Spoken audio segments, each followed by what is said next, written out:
Hello student, welcome to our channel Edudream classes. Last class में हमने classification of matter देखा था, जहाँ पे हमने एक चीज देखी थी कि ये एलिमेंट जब कंबाइन होते हैं तो इनके कॉम्बिनेशन से कंपाउंड का फॉर्मेशन होता है।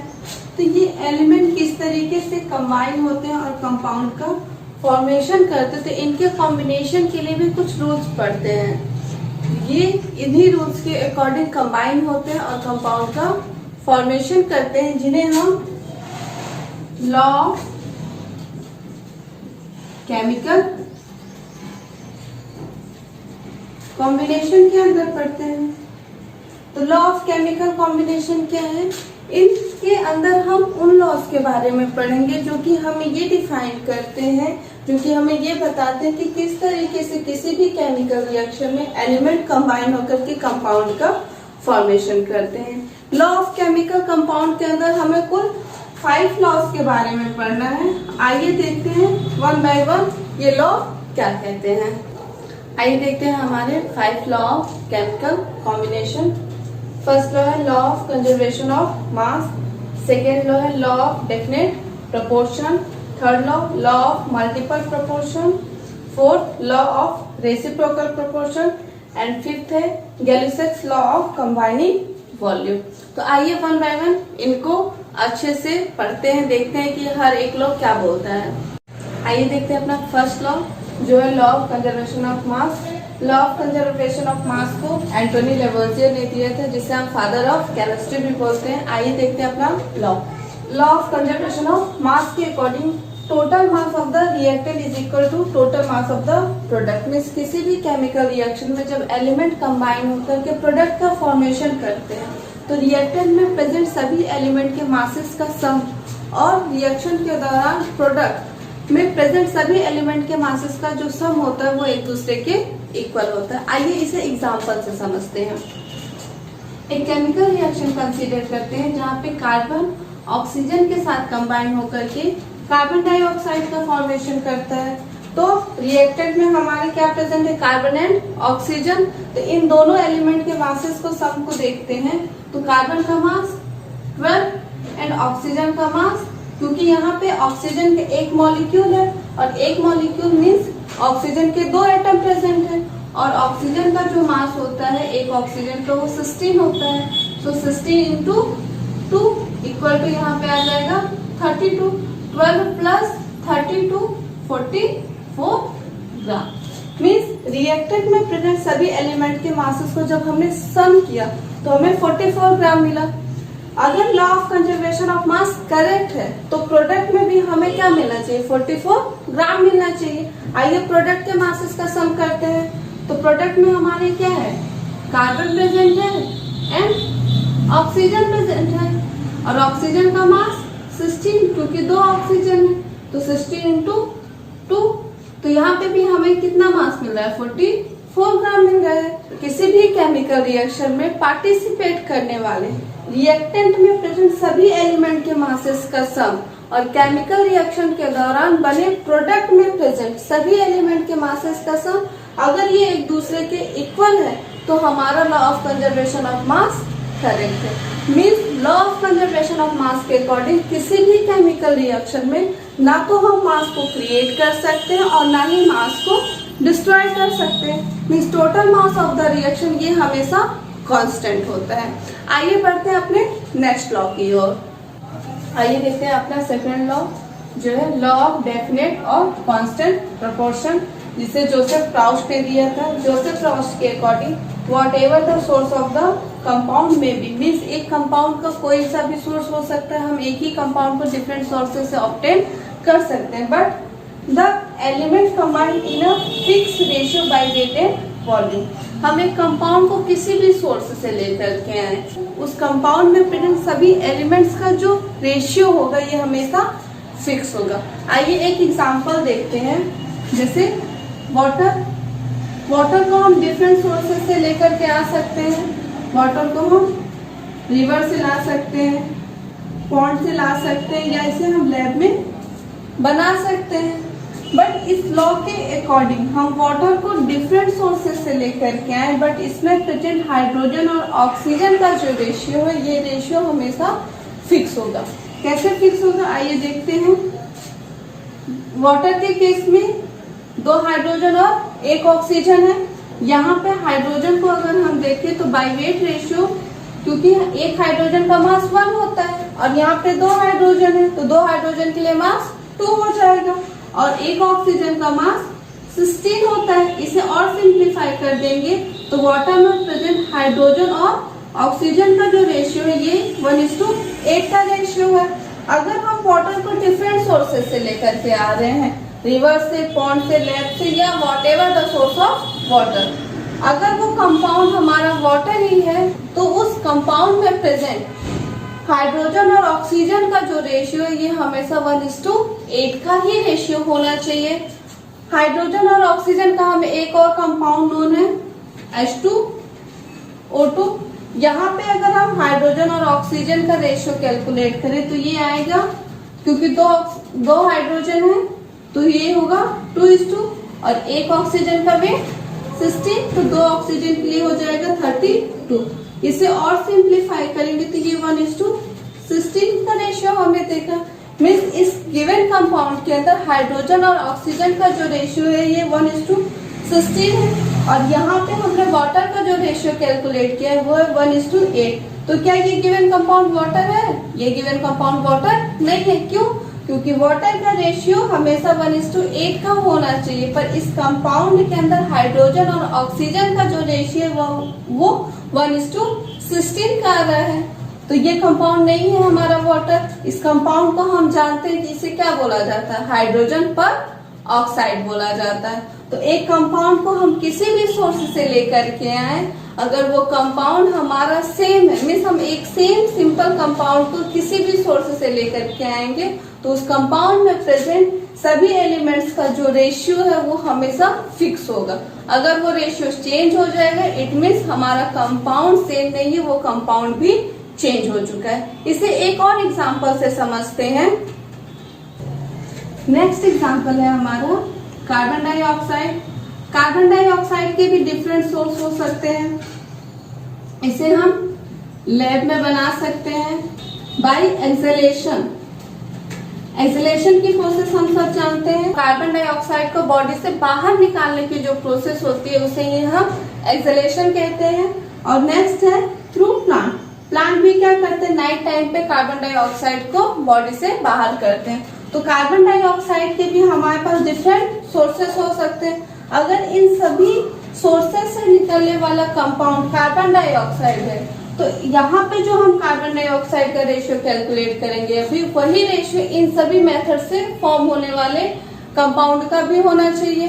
कार्बन डाइऑक्साइड में प्रेजेंट कार्बन एंड ऑक्सीजन का रेशियो हम कैलकुलेट करते हैं तो कार्बन का मास 12 और यहाँ पे भी 2 ऑक्सीजन है तो यहाँ पे भी जो रेशियो मिलेगा वो 16 × 2 मीन्स 12:32 का रेशियो मिलेगा। इसे और सिंप्लीफाई कर देंगे तो ये रेशियो 3:8 का हो जाएगा। मीन्स कार्बन डाइऑक्साइड में प्रेजेंट कार्बन एंड ऑक्सीजन का जो रेशियो वो 3:8 का रेशियो होता है। अगर हम कार्बन डाइऑक्साइड को डिफरेंट सोर्सेस से लेकर के आ रहे हैं और हमारे थ्रू लाया हुआ कंपाउंड भी कार्बन डाइऑक्साइड है तो उस कंपाउंड में प्रेजेंट कार्बन एंड ऑक्सीजन का जो रेशियो वो हमेशा 3:8 का ही रेशियो होना चाहिए। अगर ये रेशियो चेंज होगा इट मीन्स कंपाउंड भी हमारा क्या है, चेंज है। यही है law of definite proportion. Means हम एक कंपाउंड को किसी भी सोर्स से लेकर के आए उस कंपाउंड में प्रेजेंट डिफरेंट एलिमेंट्स का जो रेशियो होता है वो हमेशा फिक्स होता है बाय वेट एंड वॉल्यूम। आइए अपना थर्ड लॉ देखते हैं जो है लॉ ऑफ मल्टीपल प्रोपोर्शन, जिसे जॉन डाल्टन ने दिया था। इससे पहले कि हम इस लॉ की डेफिनेशन को देखें, इस लॉ को थोड़ा सा एग्जांपल पॉइंट ऑफ व्यू से पहले एक बार समझते हैं। कार्बन ऑक्सीजन के एटम के साथ कंबाइन होकर के कार्बन मोनोऑक्साइड का फॉर्मेशन करता है और कार्बन जब ये ऑक्सीजन के मॉलिक्यूल के साथ कंबाइन होता है तो ऑक्सीजन के मॉलिक्यूल के साथ कंबाइन होकर के ये कार्बन डाइऑक्साइड का फॉर्मेशन करता है। इन दोनों ही केसेस में अगर हम कार्बन और ऑक्सीजन के रेशियो को कैलकुलेट करें तो फिर कार्बन मोनोऑक्साइड के केस में कार्बन का जो रेशियो है वो 12:16 है और कार्बन डाइऑक्साइड के केस में ये 12:32 है। इसे और सिंप्लीफाई कर दे तो यहाँ पे जो हमें रेशियो मिलेगा वो है 3:4 का एंड कार्बन डाइऑक्साइड के केस में ये रेशियो हमें मिलेगा 3:8 का। मीन्स कार्बन जब एटॉमिक ऑक्सीजन के साथ कंबाइन होता है तो एटॉमिक ऑक्सीजन के साथ कंबाइन होकर के ये कार्बन मोनोऑक्साइड का फॉर्मेशन करता है और कार्बन मोनोऑक्साइड के केस में कार्बन और ऑक्सीजन का जो रेशियो होता है ये 3:4 का रेशियो होता है। कार्बन जब मॉलिक्यूलर ऑक्सीजन के साथ कंबाइन होता है तो मॉलिक्यूलर ऑक्सीजन के साथ कंबाइन होकर ये कार्बन डाइऑक्साइड का फॉर्मेशन करता है और यहाँ पे कार्बन और ऑक्सीजन का जो रेशियो है ये 3:8 का रेशियो।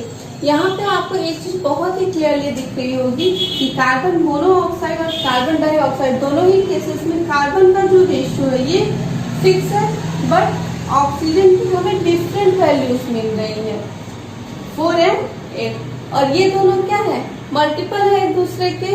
मीन्स किसी भी केमिकल रिएक्शन में जब एक एलिमेंट दूसरे सेम एलिमेंट के साथ कंबाइन होकर के एक से ज्यादा प्रोडक्ट का फॉर्मेशन करता है तो उस केस में एक एलिमेंट की फिक्स वैल्यूज और यहाँ पे फिक्स वैल्यूज किसकी है कार्बन की। एक एलिमेंट की फिक्स वैल्यू दूसरे एलिमेंट की डिफरेंट वैल्यूज के साथ कंबाइन होता है और ये डिफरेंट वैल्यूज एक दूसरे के मल्टीपल्स होते हैं। कार्बन मोनोऑक्साइड के केस में कार्बन और ऑक्सीजन का जो रेशियो ये 3:4 का रेशियो है और कार्बन डाइऑक्साइड के केस में ये 3:8 का रेशियो है जहाँ पे कार्बन की वैल्यूज फिक्स है और ऑक्सीजन अपने मल्टीपल वैल्यूज के साथ कार्बन के साथ कंबाइन हो रहा है। इसे एक और एग्जांपल के साथ समझते हैं। हाइड्रोजन ये एटॉमिक ऑक्सीजन के साथ जब कंबाइन होता है तो एटॉमिक ऑक्सीजन के साथ कंबाइन होकर के वाटर का फॉर्मेशन करता है। हाइड्रोजन जब मॉलिक्यूलर ऑक्सीजन के साथ कंबाइन होता है तो मॉलिक्यूलर ऑक्सीजन के साथ कंबाइन होकर के ये हाइड्रोजन पेरोक्साइड का कॉम्बिनेशन बनाता है। इस केस में वाटर में अगर हम हाइड्रोजन और ऑक्सीजन का रेशियो देखें जो रेशियो यहाँ पे मिलेगा ये है 2:16 का रेशियो और हाइड्रोजन पेरोक्साइड के केस में यहाँ पे रेशियो हमें मिलेगा 2:32 का।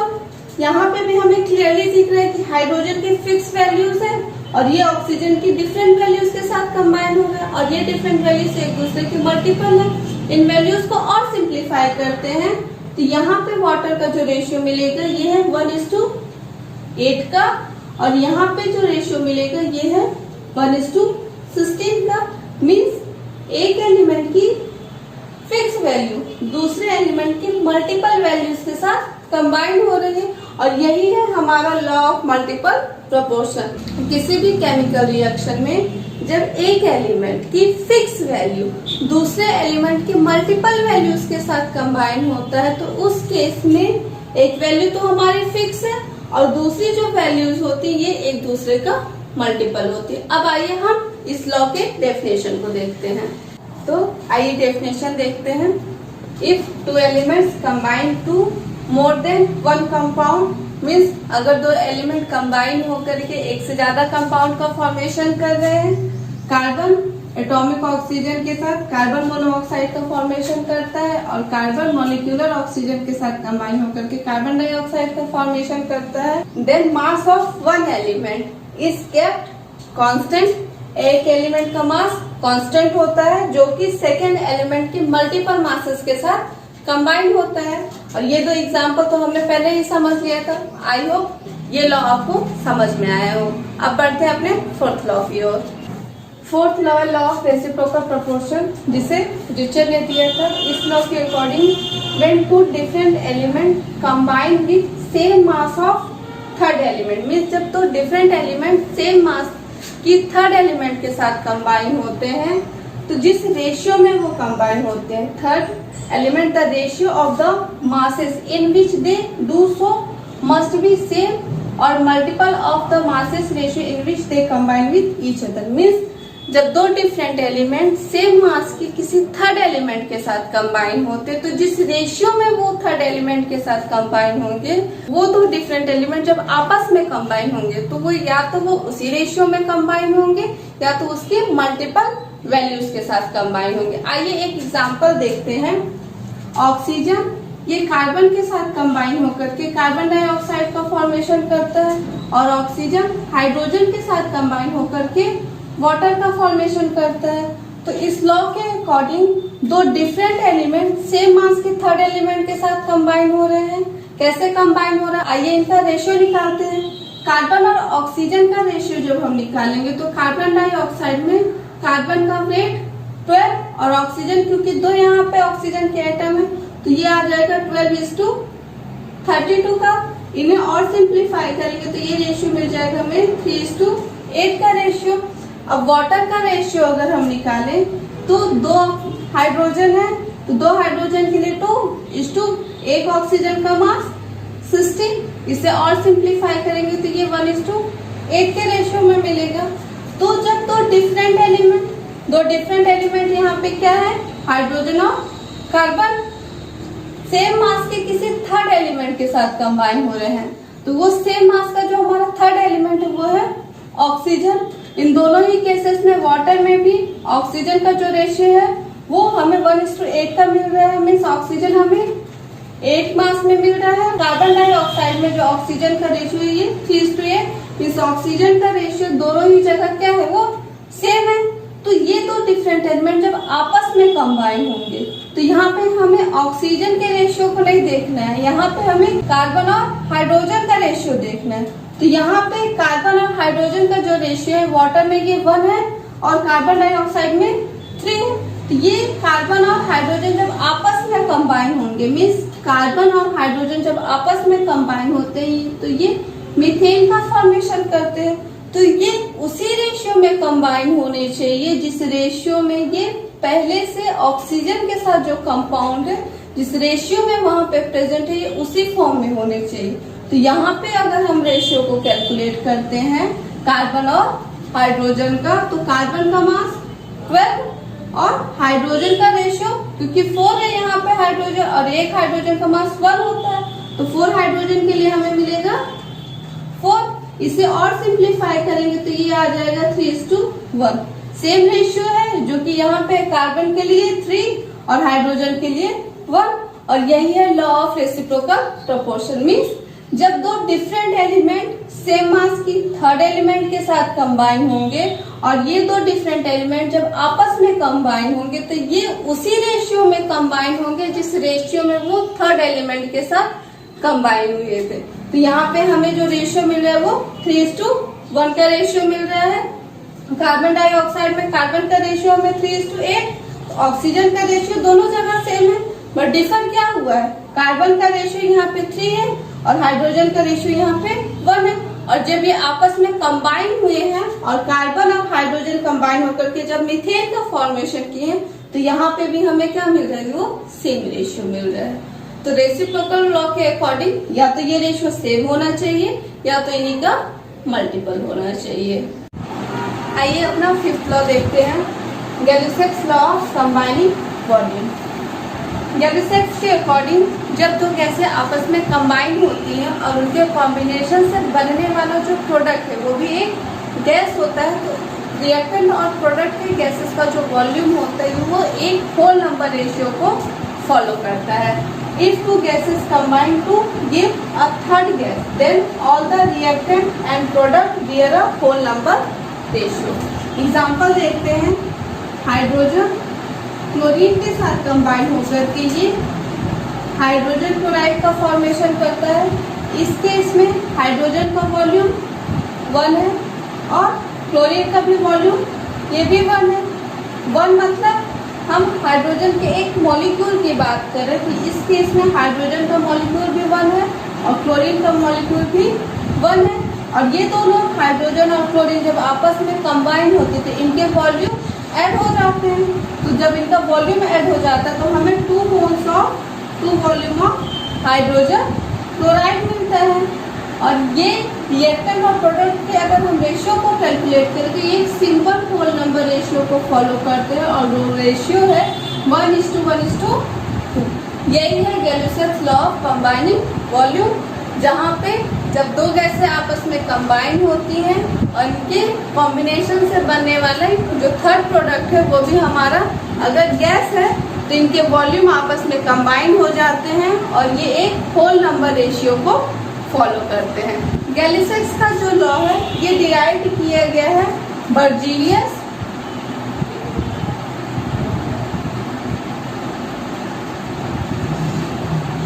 हाइपोथेसिस से। बर्जीलियस हाइपोथेसिस के अकॉर्डिंग एटॉमिक गैसेस भी आपस में कंबाइन होती हैं, मींस